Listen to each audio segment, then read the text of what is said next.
વલેટવા ચોકડી પાસે ખાતરના કૌભાંડનો પર્દાફાશ થયો છે।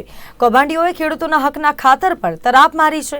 ખેડૂતોને અપાતા સબસિડીવાળા યુરિયા ખાતરનું ફરી પેકિંગ કરીને તેના પર અન્ય લેબલ ચિપકાવીને બમણા ભાવે બારોબાર ખાતર વેચી દેવાતું હતું।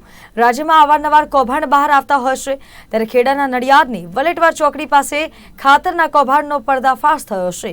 કૌભાંડીઓએ ખેડૂતોના હકના ખાતર પર તરાપ મારી છે। નીમ કોટેડ યુરિયા સબસિડીવાળું ખાતર ચીખલીની વેસ્ટર્ન કંપનીમાં અપાતું હોવાનું તપાસમાં સામે આવ્યું છે।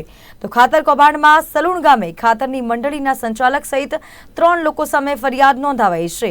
ત્યારે રિમાન્ડમાં વધુ એક આરોપીનું નામ ખુલતા ધરપકડ કરવામાં આવી છે, જ્યારે ગુનાનો મુખ્ય સૂત્રધાર હર્ષિલ પટેલ હજુ પણ પોલીસ પકડથી દૂર છે।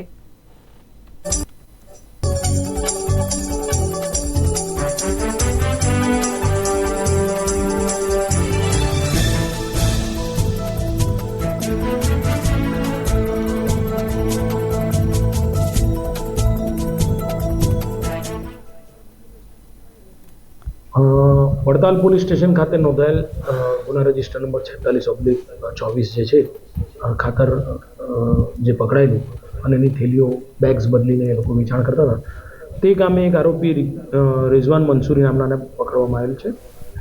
આ કામના જે આરોપી હતા સલમાન કરીને, એને તપાસ દરમિયાન એને પૂછપરછમાં આ રિઝવાનની પણ સંડોવણી સાથે આવતા પોલીસે જરૂરી પુરાવા મેળવી અને રિઝવાન મંસૂરીને અટક કરેલ છે અને તેઓના રિમાન્ડ પણ મેળવેલ છે।